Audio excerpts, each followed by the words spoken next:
Hallelujah. Hallelujah. Toda kudzokera zvakare pamberi paMwari manheru ano tisati tawana chatingakumbira kana chatingadirectana. Ngatimbodzokerei pamberi paMwari, mumwe nemumwe munhu achizvinamatira sedunga munhu. Unazvo zvekutaura pamberi paMwari, unadzo nyaya dzekukurukura pamberi paMwari. Just go before the Lord and praise him and say something to your creator. Enda pamberi paMwari uwane zvaungataura pamusoro pemusiki wako. Andei pamberi paMwari tinamate. Baba wekudenga, muzita raJesu ndinokutendai zvakare masikati ano kuti muri Mwari. Zita renyu ngarikudzwe ribatwe neutsvene. Masikati ano tiri kutenda nyasha dzekuti tararama Mwari. Matipa mukana wekutsvaga chiso chenyu Mwari. Matipa mukana Mwari wekudenga wekunamata. Baba, muzita nemuropa ramambo Jesu tauya pamberi penyu Mwari. Vamwe vane mufaro, vamwe havana, asi tese takokorodzana kuya kuzonamata nekuti muri Mwari. Baba, tinotenda kwamuri mangwana masikati ano. Tauya nemiviri yedu, tauya nemoyo yedu Mwari kwamuri masikati ano nezita raJesu. Tirangarirei mumwe nemumwe wedu Mwari sekutiziva kwamunoita Mwari, sekuremerwa kana kurerukirwa kwatakaita Mwari. Vane moyo yakapwanyika, vane moyo iri kurwadziwa, vane moyo yakazara nemufaro, vane moyo yakazara nekutenda. Baba, muzita raJesu tese tiri vana venyu tauya pamberi penyu. Zita renyu ngarikudzwe uye zita renyu ngaribatwe neutsvene. Mwari vakatendeka, imi Mwari vekumusoro-soro kudenga, vanorangarira vana vevanhu nekunzvera moyo yevana vevanhu. Munoziva zvakawanzika Mwari. Chitibatsirai masikati ano patiri kunamata. Chitirangarirai masikati ano patiri kunamata. Chitirangarirai Mwari wekudenga masikati ano patiri kunyengetera kuti munzwe kunamata kwedu Mwari, munzwe minyengetero yedu Mwari. Isu nevana vedu tauya pamberi penyu Mwari. Isu Mwari wekudenga nemhuri dzedu Mwari tatsaura zuva ranhasi zvakare kuuya Mwari wekudenga kuti mutichengetedze, mutirwire Mwari wekudenga, mutirangarire. Baba, ndiri kutenda masikati ano kuti munacho chekureva kwatiri, munadzo nyasha Mwari wekudenga dzekutaura kwatiri nekushumira kwatiri, munadzo nyasha Mwari wekudenga dzekunzwa minyengetero yedu Mwari. Baba, ndiri kunamata kuti zita renyu Mwari wekudenga ngarikudzwe uye zita renyu Mwari ngaripiwe mbiri. Baba, muzita raJesu we worship you. Hallelujah. Tikuda kunamata zvakare masikati ano. We want to pray for lost souls, but the devil can take advantage of us that we are praying for the lost souls today. We get lost after praying for the lost souls. And totanga kunamatirwa nevachanamata mangwana. And the cycle continues. Maka ndakaona kuti mumuri mukawarairwa, the devil can take advantage of you in a family.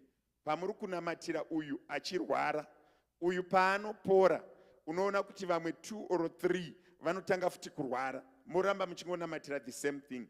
Saka toda kunamata, the first thing, our first prayer point, let's pray for our souls that we are never get lost.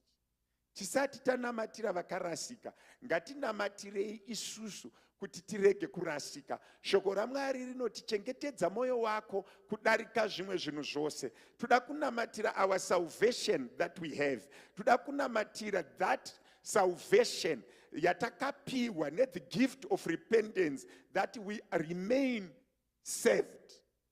Isusu tiri muno, because what could happen is we can pray for the lost souls only for us to be lost tomorrow. Vatanamatira nhasi votangawo kutinamatira isusu toramba tichingoita merry round panzvimbo 1 watanamatira. So dakumbonamata kuti Mwari, inini ndisati ndanyengeterera vamwe, chengetai moyo wangu, chengetai kutenda kwangu. Ndizoita zvakaita Pauro, ndarara panhonda kuenda kumusha, kuti ndakarwa kurwa kwakanaka, ndakachengeta kutenda. Toda kunamata kuti Mwari vatipe nyasha dzekuchengeta kutenda kuri matiri, tisati tanamatira vakarasika. Handei pamberi paMwari tinamate. Baba, ndinokutendai kuti muri Mwari. Moyo wangu unosimudzira zita renyu munyika pairi kuremerwa Mwari, vazhinji vachiperevera. Ndiri kunamata Mwari wekudenga nezita raJesu, ndibatsireiwo ndichengete kutenda. Batsirai Mwari wekudenga vari kutenda muzuva ranhasi vachengete kutenda. Baba, bvisai zvinokanganisa kutenda munzira dzedu, bvisai zvinopwanya mwoyo yedu kuti irege kutenda munzira dzedu.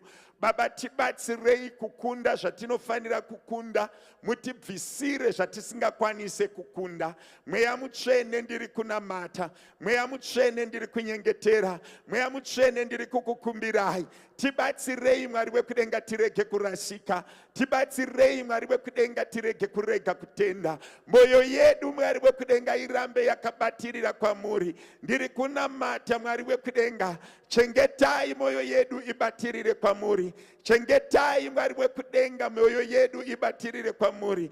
Baba, panyika ine zvinobaya nezvinorwadza, panyika ine zvinorema nezvinoremera, panyika ine zvinodzungairisa nezvinorwadza muviri, tibatsirei tichengete kutenda. Muranda wenyu Pauro ane zuva raanonamata achitaura kuna Timotiyo, anonyorera Timoti achiti, tarira ndakuenda asi ndachengeta kutenda. Masikati ano nezita raJesu ndiri kunamata kwamuri Mwari wekudenga, tibatsirei tichengete kutenda sezvakaitwa naDhavhidhi. Mwari achitaura kuna Soromoni anoti, tarira Soromoni, ndakuenda nenzira yevanhu vose, asi iwe sara panyika uve murume chaiye, uchengete kutenda. Baba vangu, muzita raJesu, panguva dzino Mwari wekudenga dzemasikati, ndiri kunamata Mwari wekudenga, tirege kurasa kutenda, tirege kurasika pakutenda, tirege kuremerwa pakutenda, tirege kubuda panzira dzekutenda, tirege kubva pamberi penyu Mwari. Baba, ndinokutendai kuti muri Mwari vamasimba ose. Baba vangu, munotaura zvakanaka mukati, kumbirai muchapiwa, gogodzai muchazarurirwa.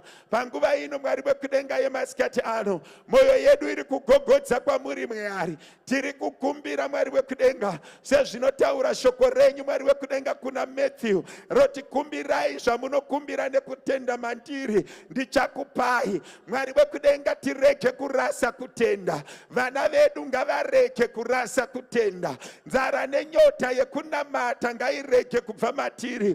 Kutsvaga chiso chenyu Mwari ngakurege kubva matiri. Baba, ndiri kunamata nezita raJesu, kunyangwe tikapfuura nepamupata werufu, kunyangwe tikapfuura nepanorema, kunyangwe tikapfuura nepanorwadza, kunyangwe tikapfuura nepanochemedza, kunyangwe tikapfuura nepanozunza utano hwedu Mwari. Baba, tibatsirei tichengete kutenda. Baba, tibatsirei tirambe tichikudai. Baba, tibatsirei tirambe tichinamata, tirege kukudai zvakatinakira chete, tirege kutsvaga chiso chenyu zvakatinakira chete. Mwari vangu vari kudenga, shoko renyu rinoti, for my grace is sufficient enough to see you through. Nyasha dzenyu Mwari ngadzitichengete, nyasha dzenyu Mwari ngadzitirwire, nyasha dzenyu Mwari ngadzitikomberedze. Tichengete kutenda Mwari, tichengete kutenda Mwari. The seed of faith in us, that it may continue to grow. The seed of faith in us, that it may continue to grow. Baba, ndiri kunamata nezita raJesu, chamakadyara matiri chekutenda ngachirege kufa. Patakakugamuchirai Mwari wekudenga, tirege kudzokera kumashure. Patakatsvaga chiso chenyu Mwari wekudenga, tirege kupererwa. Patakakudanai Mwari wekudenga, tirege kudzokera kumashure. Masikati ano nezita raJesu ndakumbirira moyo yedu Mwari, zvinotiremera zvatisingagoni kukunda Mwari, zvibvisei kumberi kwedu Mwari. Baba, ndinokutendai kuti muri Mwari. Baba ndinokuremekedzai kuti muri Mwari. Baba ndinokusimudzirai kuti muri Mwari. Baba ndinokupai mbiri yose nekuti muri Mwari. Tibatsirei tichengete kutenda kwedu Mwari.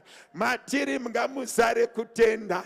Matiri nevana vedu muzare kutenda. Matiropafadza Mwari. Matipa pfuma tirambe tichikudai. Patiri kupfuura nepanorwadza tirambe tichikudai. Patiri kutsvaga chiso chenyu Mwari tirambe tichikudai. Baba ndiri kunamata nezita raJesu. Kutenda kwedu ngakurege kutorwa nezvakaipa. Wakaipa ngaarege kudyara mhodzi yechakaipa matiri. Baba ndiri kunamata Mwari wekudenga. Tibatsireiwo kuchengeta kutenda. Tibatsireiwo kuchengeta kutenda. Tibatsireiwo kuchengeta kutenda. Tibatsireiwo kuchengeta kutenda. Tibatsireiwo Mwari kuchengeta kutenda kuri matiri. Tireke kurasika kana kubva panzvimbo. Tireke kuremerwa kana kupererwa. Asi Mwari wekudenga nezita raJesu ndiri kunamata kwamuri Mwari wekudenga. Baba wangu muzita nemuropa ramambo Jesu ndiri kunyengeterera mweya wangu Mwari. Ndiri kunyengeterera mweya yevanotenda Mwari. Ndiri kunyengeterera mweya yevakasangana nemi Mwari. Tireke kubva pakutenda Mwari. Tireke kurasika kubva pakutenda Mwari. Tireke kurasika kubva pakutenda Mwari. Tireke kurasika kubva pakutenda Mwari. Baba ndinokuremekedzai masikati ano. Zita renyu ngarikudzwe Mwari wekudenga. Baba wangu muzita nemuropa ramambo Jesu. Baba wangu muzita nemuropa ramambo Jesu. Kudzwai Mwari wekudenga. Simudzirwai Mwari venyasha. Muzita raJesu. We worship you. Hallelujah. Hallelujah. Toda kudzokera zvakare pamberi paMwari. Chatanga tichinyengeterera ndechekuti Mwari vatiitire zvakanaka tirege kurasika. Amen and amen. Kune vanhu vakawanda vanotenderera. In life, what the devil does, he gives you a cycle. That if you are not in this, you are in that. Saka patanga tichinyengeterera vakarasika. Oro patanga patiri kuzonyengeterera vakarasika. Tofana kunyengetera kuti isu wacho tigogara mukati. Tirege kubuda kunze. Tirambe tiri mukati. But I want to tell somebody that worshiping and praying, it's not an easy task. It's not every day that the environment is conducive for you to pray.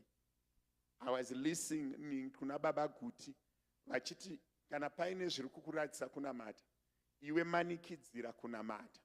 Because patiri kurasika tichirasa kutenda, atirase kutenda zvakanaka, tinorasa kutenda takaremerwa, towana justification yekurega kutenda, and the devil would have won. Saka patiri kutaura kuti tirege kurasa kutenda, hapana chikonzero chinokodzera kuti munhu azobva pamberi paMwari. Tinofana kuramba takachengeta kutenda. However, our next prayer point, unonzwa shoko raMwari chiti vacheki vashoma asi munda waibva. Toda kunamatira vanhu vakaita backslid, vanhu vakarasika. Chiri kurasa vanhu vakawanda is our talking, our street talk, our dinner meetings, our supper meetings, our meetings that we are going through. That is when the devil is putting a seed in our minds.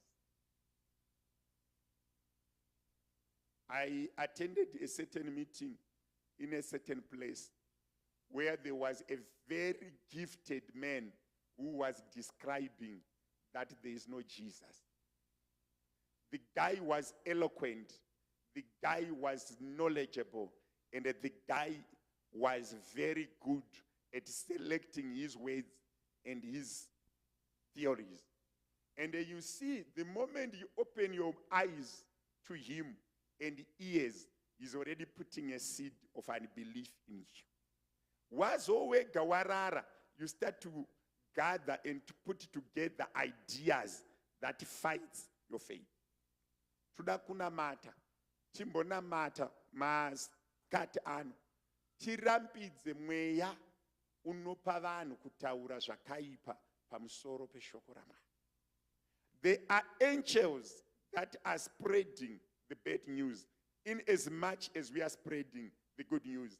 And the people are listening to the bad news. And once the bad news has come, then we are affected. That's why I'm trying to vana vedu vakatora the scientific approach, vakatora the evidence approach. That's why I'm trying to kuma teenagers, neku youth.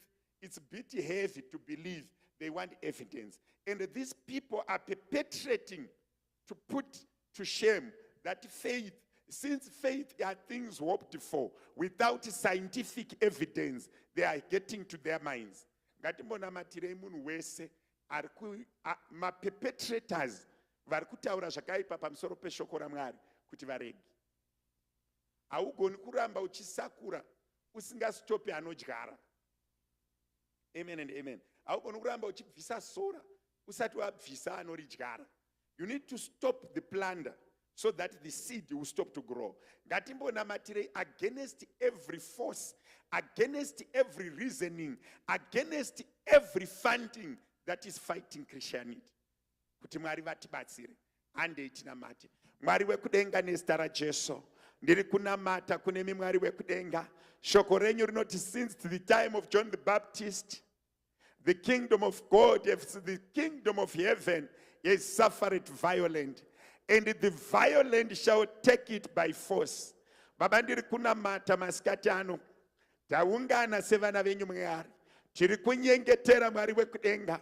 Kuti whoever is deriving and whoever is putting across words that are against your word, let them not prosper.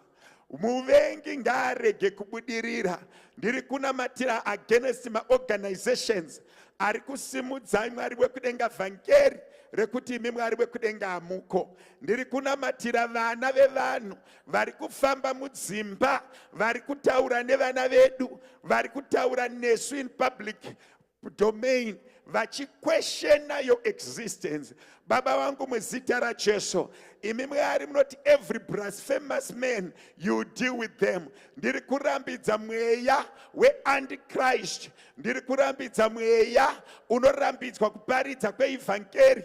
Ndiri kurambidza mweya inorivhesa zvamakataura imi Mwari mushoko renyu. Ndiri kurambidza mweya inorwa nekuparidzwa kweevhangeri. Ndiri kurambidza vanhu Mwari vekudenga vari kufamba vachiparidza rimwe rakasiyana neramakatiudza, rakasiyana neramakataura kwatiri Mwari, rakasiyana neratakagamuchira. Baba wangu nezita raJesu, ndiri kutaura protection to the believers.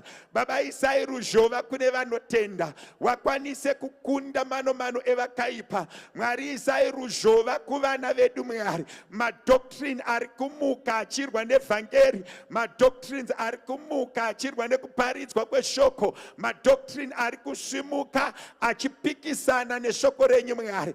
Ngarege kuvana paanomira, ngarege kuvana paanobudirira, ngarege kuvana paanoenda kumberi, ngarege kuvana paanowanirwa paanosvika Mwari. Asi zita renyu Mwari wekudenga rikudzwe. Baba wangu nezita raJesu, in this season that we are, I pray Mwari wekudenga vanotenda ngavachengetedzwe nemi Mwari, ngavabvisirwe miseve Mwari wekudenga yevari kuparidza vhangeri risiro, yevari kuparidza vhangeri rekuparara, yevari kuparidza vhangeri risingararami. Mweya mutsvene nezita raJesu, ndakukumbirai Mwari wekudenga, ndakuremekedzai, ndakupai mbiri yose Mwari wekudenga, ndakusimudzirai. Itirai zvakanaka mwaka watiri kurarama. Vanorwa neshoko raMwari ngavarege kubudirira, vanorwa Mwari wekudenga nekuparidzwa kweevhangeri ngavarege kubudirira, vari kutaura zvakaipa kuvana ngavarege kubudirira,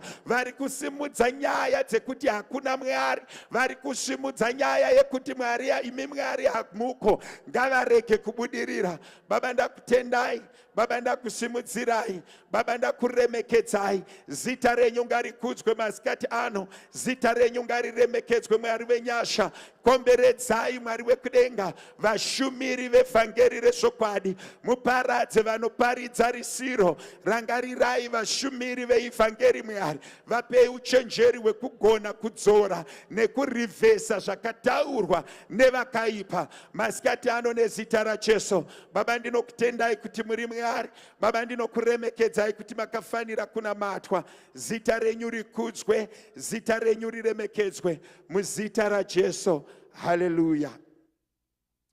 Toda kudzokera futi pamberi paMwari timbonamatira vanhu vese vaimbonamata vakaregedza. Patiri kunamatira the lost souls.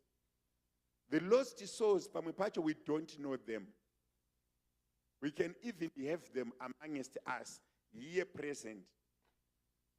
Unoziva kuti the devil akaita tsika yekusiya vanhu vachienda kuchechi asi ivo vasingachanamati. Amen and amen. Kune munhu anogona kuenda kuchikoro asingadzidzi. Anenge ariko kuchikoro but hadzidzi. Ukabvunza mateachers anokuudza kuti ushu akauya hake kuchikoro arimo muklasi mangu but haasi kudzidza. Zvaanonyora haanei nazvo. Nguva dzekutanga nedzekupedza haanei nadzo.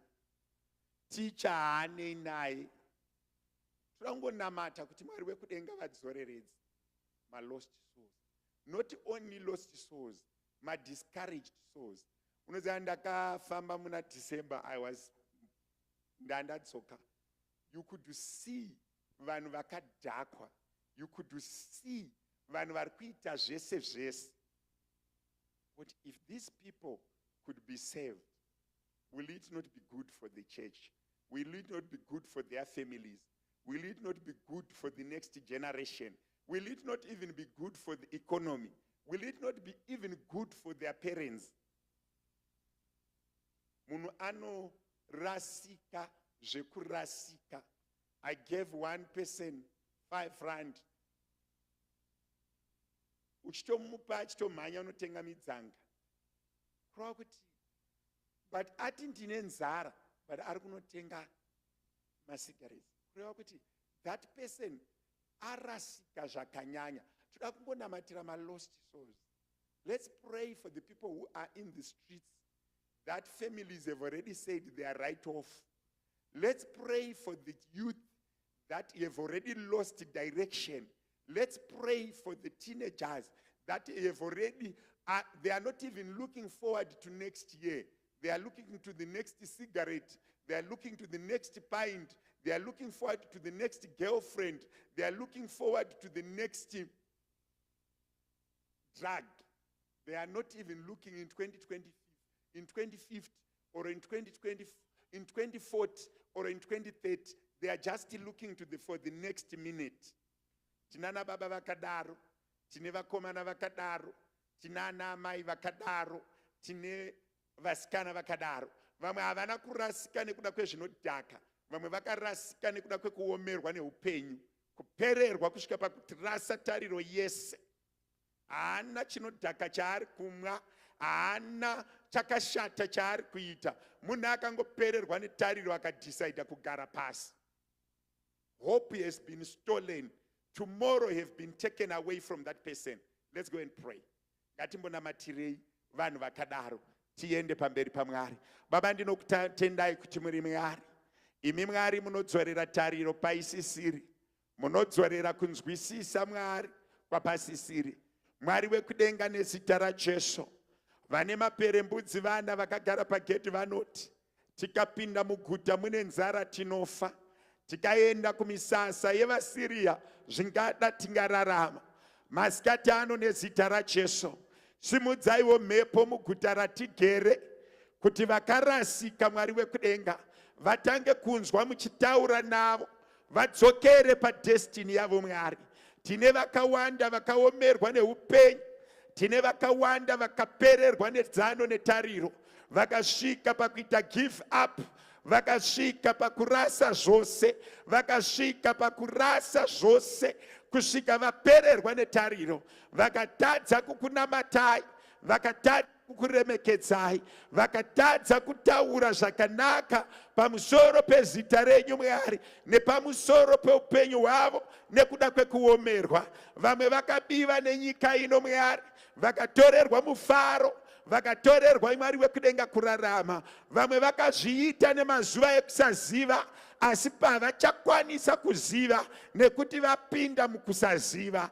Isu Mwari wekudenga taakunyengetera kuti murangarire vakapinda mune zvakaipa nekusaziva, vagere mazviri, vasingachagoni kubuda vari vega. Mwari wekudenga, nezita raJesu tiri kunamatira vese vakarasika, tiri kunamatira vese vasingachaziva kuti muri Mwari. Baba vangu, kana matinzwira nyasha masikati ano, ndiri kunamatira vari mumastreets, ndiri kunamatira vakagara vasingatendi Mwari kuti vatange kutenda nezita raJesu. Imi Mwari wanai nzira dzekutumira vanoshumira kwavari. Kana Mweya Mutsvene kuzevezera kwavari, simba raMweya Mutsvene ngaribate vakadaro, vasina kumbobvira vatenda mamuri, nevakatenda vakarega, nevakatenda vakabiurwa nyasha navakaipa. Anoti kana mukushi adyara, wakaipa anouya achitora.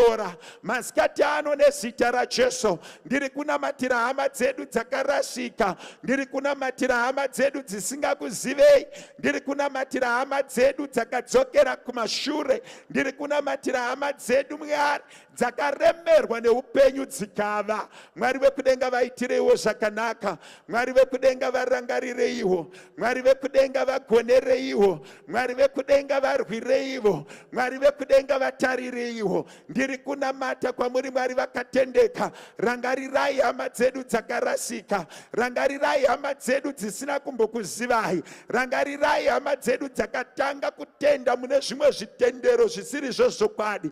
Baba vangu, muzita nemuropa raJesu ndiri kunyengetera masikati ano. Rangarirai Mwari wekudenga, vamwe vakatombouya vakadzokera, asi imi Mwari munorangarira vana venyu. Vaitireiwo zvakanaka muzita raJesu, muzita raJesu, muzita raJesu. Amen. Hallelujah. Hallelujah. Toda kudzokera futi pamberi paMwari. Toda kunamatira ma-teenagers nema-youth. Not that they are lost, not that they have a problem, but when they are young, they have the highest grade, they are the most efficient preachers and the carriers of the word. Vana Paul vakadanwa vari vadiki, Saul akadanwa ari mukomana, David akadanwa ari mukomana, Jeremiah anotonzi ndakakuziva uri kamukomana kadiki, uri mudumbu ramai vako. Unotoona kuti Mwari vachidaidza Samueri, vachitanga kutaura naye, kanga kari kamukomana kadiki diki, kaisatonzwisisa kuti ndiMwari vari kutaura. Akanobvunza Eli kuti mandidana, zvikanzi handina. Akadzokera zvikanzi mandidana, zvikanzi handina. Akadzokerazve zvikanzi surely you have called me, zvikanzi ukadaidzwa zvakare, iti here am I Lord, your servant is here. Pamwe pacho tiri kumirira kuti vana vakure vazonzwa Mwari. Ngatingonamatai kuti vana vedu vataurwe navo naMwari. Mary was young when God spoke to her. When Gabriel spoke to Mary, if my understanding of the scriptures is perfect, she was still a teenager. Mwari vachitaura naye, vachiti nyika yese ichabatsirwa pfuura nepauri. Toda kumbonamatira vana vedu. Many at times when we pray for our children, ngavarege misikanzwa, ngavarege kuita chino nechino, ngavarege kuita apa. Tiri kuti Mwari, takupai vana vedu, taisa vana vedu vakomana nevasikana vashandise. Amen and amen. Tiri kuda kupresenta vana vedu muruoko rwaMwari. Na ivo vatojaira kutinzwa tichinamata kuti varege misikanzwa, varege chino nechicho. But munamato wangu masikati ano, let's present our children unto Christ. Let the Spirit of the Lord flow in our children. Let the Lord use them to do great things and mighty things for their families and themselves and the kingdom of God. May the Spirit of the Lord take them over as young as they are and start to use them. Mwari ngaatange kushandisa vana vedu Mwari ngaatange kuita minana nevana vedu. Handei pamberi paMwari, tiise vana vedu mumaoko aMwari. Mwari atange kushanda navo. Tinamate. Baba, ndinokutendai kuti muri Mwari. Munototaura mushoko renyu mukati, regai vadiki vauye kwandiri. Mukati ani nani asingagamuchiri umambo hwekudenga semwana, ana haangaoni umambo hwekudenga. Kureva kuti vana vedu vari innocent, in their innocent, with their innocence in conscience, with their Mwari wekudenga virgin minds. I am praying masikati ano, as an assembly Mwari wekudenga, tauya nevana vedu vakomana nevasikana, tauya nevana vedu vari kuma Sunday school. Baba vekudenga, shandisai vana vedu Mwari, vagonerei kuita mabasa makuru. Mwari vekudenga, nezita raJesu taisa vana vedu muruoko rwenyu Mwari. Vakarara vazevezerei, vachifamba varatidze zvekuona. Mwari vekudenga, vakudei vakushandirei. Pana makusimudza mhare Mwari, shandisai vana vedu Mwari. Kana makuburutsa marevelations epanyika, emageneration iripo neichatera, Mwari vekudenga, batai vana vedu Mwari. Jacob makamuona ari mukomana, asatomboti aroora, mukataura naye, mukamuratidza Mwari wekudenga. Makamushanyira nevatumwa vachikwira vachidzika paBethel. Ndiri kunamata nezita raJesu. Mwari vekudenga, vana vedu taurai navo. Vana vedu Mwari wekudenga, shumirai kwavari. Vana vedu Mwari wekudenga, zevezerai kwavari. Vana vedu Mwari wekudenga, taurai navo. Vana vedu Mwari wekudenga, taurai navo. Vana vedu Mwari wekudenga, shumirai kwavari. Vana vedu Mwari wekudenga, taurai navo Mwari. Baba wangu nezita raJesu, mikumbiro yedu masikati ano, it is our wish and our desire that you minister to our children. You give life to our children. You walk with them Mwari. Fambai nevana vedu Mwari, ngavanzwe kwamuri Mwari. Kana vakuverenga shoko renyu ngavanzwisise. Kana vakunamata ngavanzwisise. Kana vakunzwa vhangeri ngavanzwisise. I pray that you give more understanding of the word and the scriptures unto our children. I pray that you visit with the visions, dreams, and revelation unto our children. Mweya mutsvene vari kudenga, komberedzai vana vedu nenyasha. Ngavanzwe kwamuri Mwari. Vana vedu ngavayanane nemi Mwari. Ndiri kunamata kuti vana vedu Mwari vekudenga ngavanzwe kwamuri. Shandai nevana vedu Mwari. Kana makutuma vashumiri, tumai vana vedu Mwari. Kana makuratidza zviratidzo, ratidzai vana vedu Mwari. Baba, ndiri kunamata nezita raJesu. Baba, ndiri kunamata nezita raJesu. Baba, ndiri kunyengetera nezita raJesu. Baba, ndiri kusimudzira zita renyu. Rangarirai vana vedu Mwari. Tauya navo nekutenda, tavaisa muruoko rwenyu nekutenda. Vana vedu Mwari ngavakomberedzwe nemi Mwari, ngavanzwe kwamuri Mwari. Vaitei midziyo yakakodzera Mwari. Baba, ndiri kunamata nezita raJesu. Dyarai nzara nenyota yekuparidza mavari, dyarai nzara nenyota yekunamata mavari, dyarai nzara nenyota yekushumira kwamuri Mwari. Baba wangu nezita raJesu, whenever they listen unto the word, I pray for great revelation. Whenever they speak the word, I pray that they do so with the spirit of excellence. Baba, makafanira kunamatwa. Baba, makafanira kusimudzirwa. Vana vedu vagamuchirei, vaitisei mabasa makuru Mwari, vaitisei zvakawanda Mwari. Ndinonyengetera Mwari wekudenga, vana vedu Mwari wekudenga ngavaitirwe zvakanaka nemi Mwari. Muzita raJesu, muzita raJesu, muzita raJesu, muzita raJesu. Father, we worship you. Hallelujah, hallelujah. Dai Mwari vaitibatsira pakunyengetera kwedu kwegore, tirangarire kuti pakati pedu tine vana, uye pavari kusimuka tiva appreciate, tivape mukana. Prophets may arise from a child and it can save the church. Prophets can arise from teens and can save the church.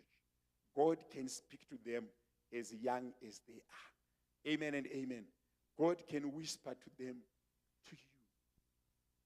One day I was encouraged when I was talking to one of the I think teenager Sunday school, they're about 12, 13.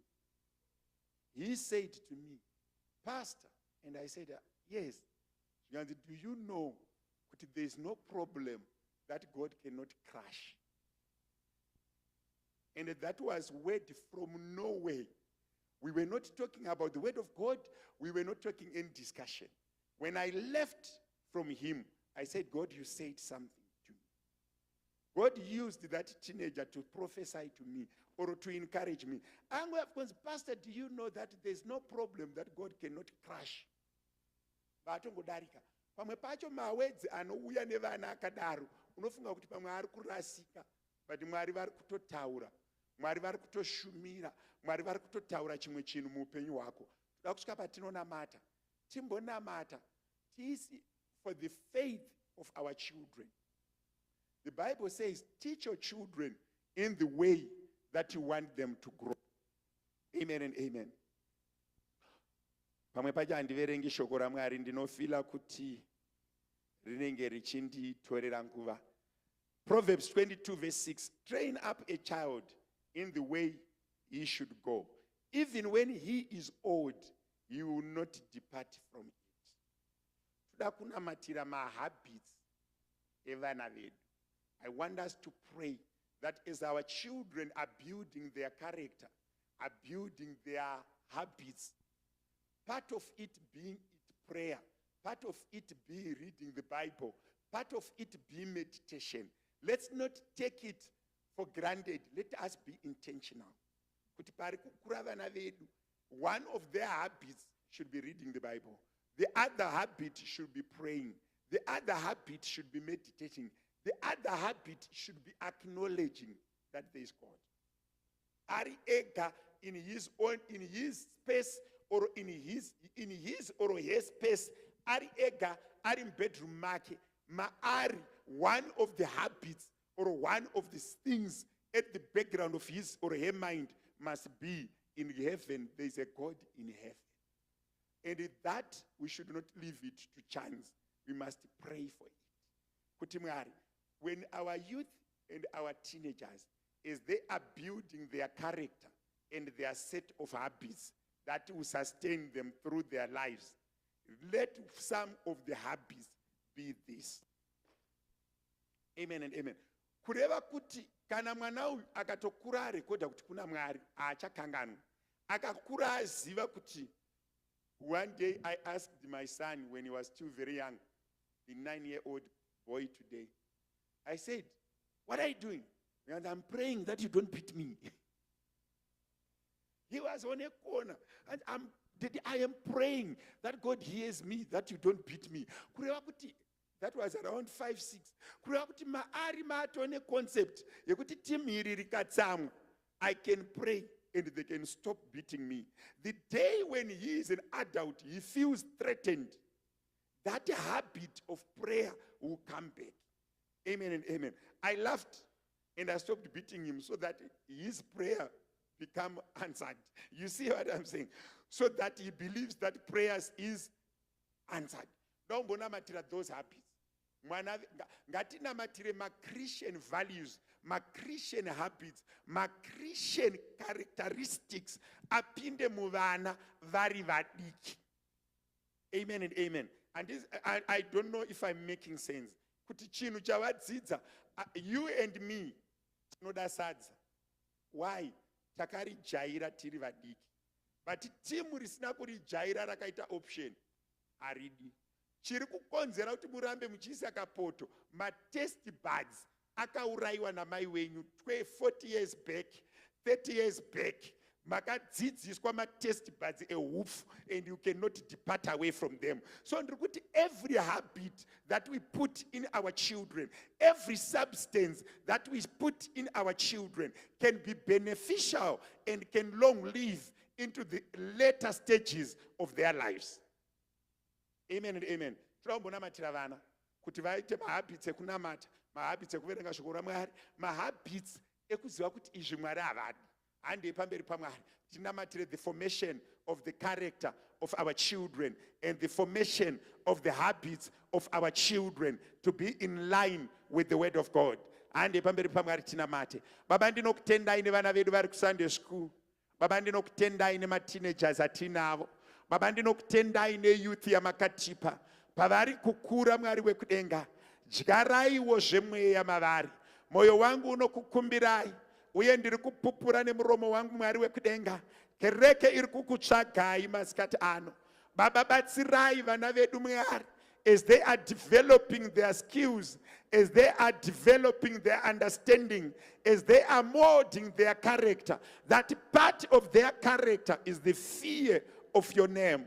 Mwari wekudenga, vana vedu ngavakure vaine tsika yekukutyai. Vana vedu ngavakure vaine tsika yekunamata. Develop a habit of prayer in them. Develop, Mwari wekudenga, vabatsirei, Mwari, part and part of their skills to be prayer, part and part of their development to be the fear of the Lord. Mwari wekudenga, ndiri kunamata vana vedu pavari kukura, vana vedu pavari kuwozvera, Mwari, vakwanise kuverenga shoko renyu, vakwanise kunzwisisa shoko renyu, vakwanise kuziva tsika dzakanaka dzekunamata, the habits of going to church, the habits of kneeling down when praying, the habit of exalting your name, the habit of acknowledging your presence, even in their private space. I pray that our children may create, Mwari wekudenga, in their minds the space for your word. Vana vedu, Mwari wekudenga, ngavazare simba renyu, Mwari. Izwi renyu, Mwari wekudenga, ngarigare mavari. Mangwanani masikati ano, Mwari, ndiri kunamata kwamuri, Mwari wekudenga, vana vedu pavari kudevelopa mahabits, pavari kukura vachigadzira, Mwari wekudenga, ramangwana ravo, some of their strength, let it be your knowledge, that they may grow. As they grow in stature, as they grow in academics, let them also grow in the spirit. Let them also grow in understanding your word. Let them also grow in reasoning with your word. Let them also hear from you. Let it be a habit for our children to hear from you. Let it be a habit for our children to receive from you. Vana vedu ngavazive kuti muri Mwari. Vana vedu ngavazive kuti makatendeka. Vakure vachikutyai, Mwari. Vakure vachitsvaga chiso chenyu, Mwari. Vakure vachitsvaga kutendeka kwenyu, Mwari. Baba, ndiri kunamata nezita raJesu, that as they gather their literature, amongst their literature, let there be literature for your word. Amongst their reasoning, let there be the content of your word. Amongst their vocabulary, let there be your word. Mwari wekudenga, nezita raJesu, as they build their vocabulary, as they build their language, Mwari wekudenga, part of their language should be your word. Part of their vocabulary and phrases should be your word. Part of their confession should be your word. Part of their testimonies should be your word. Mwari, ndiri kunamata, ndiri kunyengetera kwamuri, Mwari wekudenga, zita renyu ngarikudzwe, zita renyu ngariremekedzwe. Vana vedu ngavakure vakazara nesimba renyu, Mwari. Mazwi avanotaura, mazwi ari mavari, Mwari wekudenga, nezita raJesu ngazvibve kwamuri, Mwari. Baba vangu, muzita raJesu, we worship you. Hallelujah. There's a word that I don't have the courage to repeat, but ukatarisa vana pavanobuilda vocabulary, unonzwa munhu anoti varitaura rinotangana s. But umwe mwana akatrainwa zvakanaka, vocabulary yake ina Mwari, anoti, oh my God, oh praise God, wow, my God has done it. But pane word rinoshandiswa navanhu, chinhu chikangopenda, utorishandisa, it's not a nice word. Vamwe vakatorasika vakurishandisa even mumba. Mai vanenge vachitoridzokororawo, baba vachitoridzokororawo, pese paangoti, munoriziva. I can't just say it, but munoriziva. But ndiri kuti Mwari ngaabatsire vana vedu, as they are building their vocabulary, ngaive naMwari. As they are building the words in their conscience, ngaive naMwari. Amen and amen. Because imwe vocabulary yavari kutodzidza izvezvi havachazoichinji. Do you know kuti munhu anowana step yake around 8, 9, 10 kusvika pa13? Step yamuri kufamba nayo makaidzidzira muine 12. Even kana makuda kuichinja hamuchaichinji. Imwe makatoidzidzira muripo, vamwe vaiva vapfupi vaida kuwedzera vaiti, vamwe vaida kushishidzira vanhu vanofamba vakadai. That habit yatovepo, it's now part of you. Muri kunzanira, and haichachinjwi. Unogona kuchinja zviri mukati, but zviri panze hauchachinji. So ndoda kungoedza kutaura kuti patiri kunamatira vana vedu, their habits, their character, their vocabulary, their reasoning, it needs to grow. As they are physically growing, it also needs to grow. Amen and amen. Hallelujah. Hallelujah. Toda kudzokera futi pamberi paMwari, tinamatire youth, tinamatire ma-teenagers, kuti vave nenzara nenyota yekuita zvinhu, so that ma-teenagers they come up. Pane chinhu one chandakadzidza chiri kunetsa kuma-teenagers, akataura unotobvunza katatu kuti uri kuti chii. Unotobvunza wati chii, uri kuti chii. We need to pray kuti Mwari vatipewo ma-teenagers ari kutoti apo pasina door apo taakutopinda for Jesus, taakutodarika nepo nekuda kwezita raJehovha.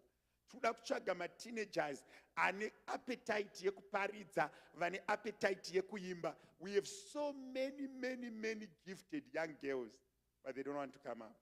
We have so many gifted boys, they don't come up. Vanoda zvekubackground papulpit havadi. Let's pray. Ngandingonamatira kuti tive nevana vari courageous to minister and to do the work of God.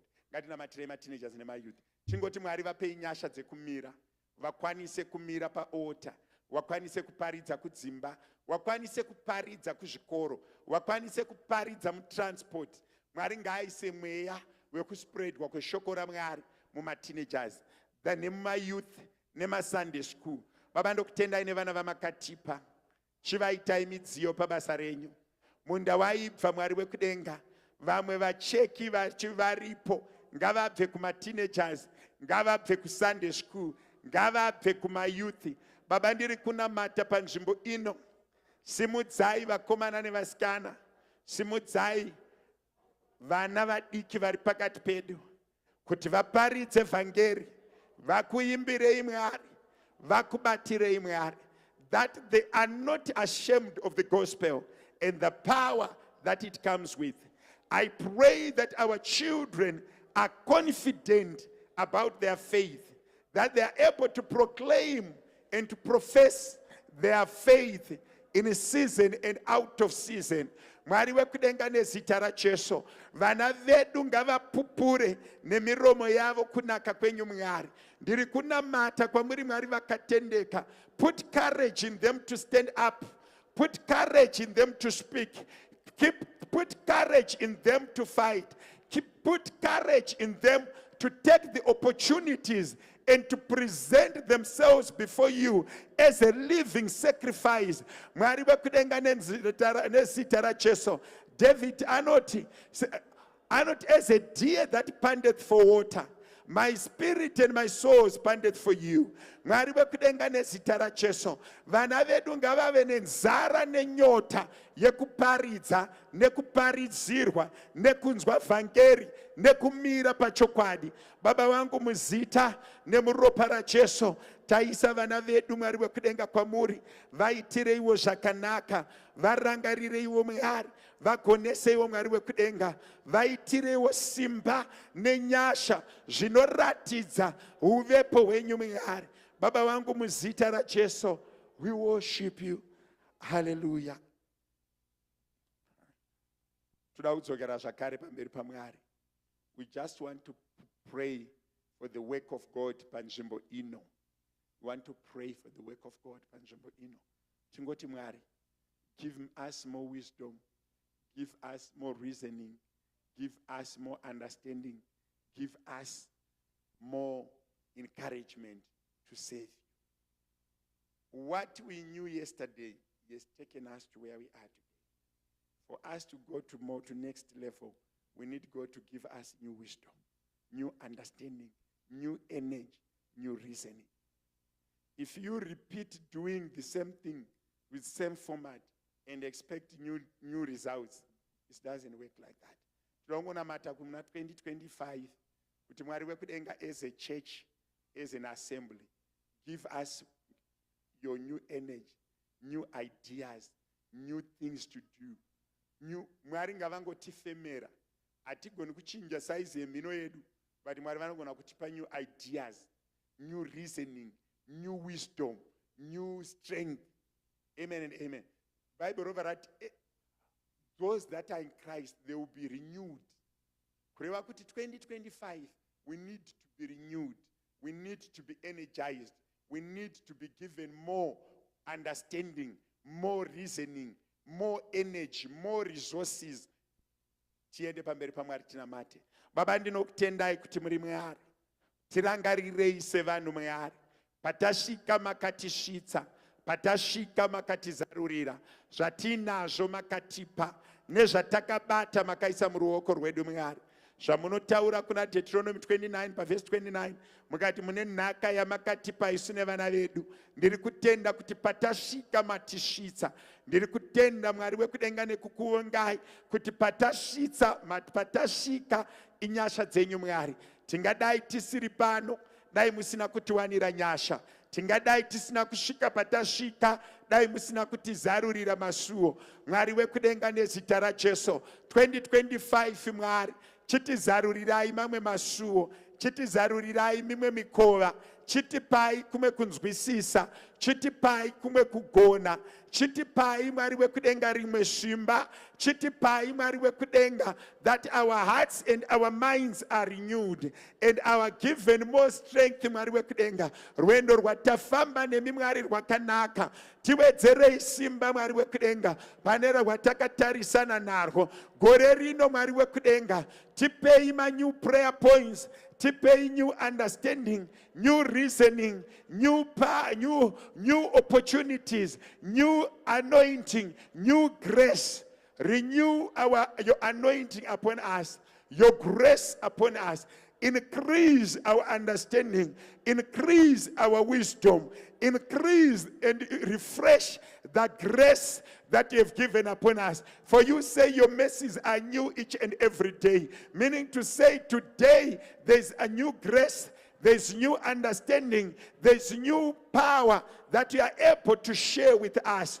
Mwari wekudenga nezita raJesu, ndiri kunamata kuti chechi ino Mwari 2025 isvinurirei, 2025 isimudzei, 2025 iropafadzei zvakanyanya. Tine ropafadzo yamakatipa, tiri kunamatira imwe ropafadzo. Tine nyasha dzamakatipa, tiri kunamatira dzimwe nyasha. Tine kuzodza kwamakatiratidza, tiri kunamatira kumwe kuzodza. Pamusoro pekuzodza Mwari, Baba vangu simudzai kereke ino Mwari, iende kumberi nezita raJesu. Hatigoni kuenda tiri toga, hatigoni kumira tiri toga, hatigoni kufamba tiri toga, hatigoni kurarama tiri toga. Baba tiri kunamatira dzimwe nyasha, zvatakatadza tiregererei, zvatakagona tiropafadzei mugore ra 2024. Gore rino ra 2025 tiri kunamatira dzimwe nyasha, tiri kunamatira kumwe kuzodza, tiri kunamatira kumwe kusimudzirwa sekereke Mwari, at family level, at individual level, at church level. Baba vangu tipei dzimwe nyasha, tipei kumwe kuzodza, kuma departments isai nyasha, kuma families isai nyasha, kuma individuals isai nyasha, ku leadership isai nyasha. Baba ndinokutendai masikati ano, nyasha dzenyu ngadziburukire mugore rino panzvimbo ino Mwari. Moyo yedu yakatarisira kuti imi Mwari mune zvamakutipa, imi Mwari mune zvamakutiratidza, imi Mwari mune kwamakutiendesa, imi Mwari mune pamakutiyambutsa. Muzita raJesu, muzita raJesu. Father, we worship you. Hallelujah. Simudza ruoko rwako. Baba ndinokutendai masikati ano, maita yenyu nenguva yamatipa. Hatina uchenjeri hwakakodzera nemukana wamatipa. Matipa Mwari wekudenga nekuda kwerudo rwedu. Gamichirai minyengetero yedu yatakukumbira kwamuri. Imi munoziva nezvatinoda tisati tazviziva. zvatinoda, zvatisina kukumbira, zvatakafanira kuva nazvo. Mwari wekudenga, zviendesei kuupenyu hwedu, zviunzei kukereke yenyu Mwari. Baba vangu, muzita raJesu, patiri kupfuurira mberi nekutsvaka nyasha, tiropafadzei, tirangarirei, tikundisei, tigonesei, muzita renyu Jesu. Amen. Tosangana zvakare mangwana, same time, mangwana weekend. Tinosangana zvakare mangwana, nenguva dza3. God bless you and continue to do so. Muzita raJesu. Amen. Do not forget your evening prayer.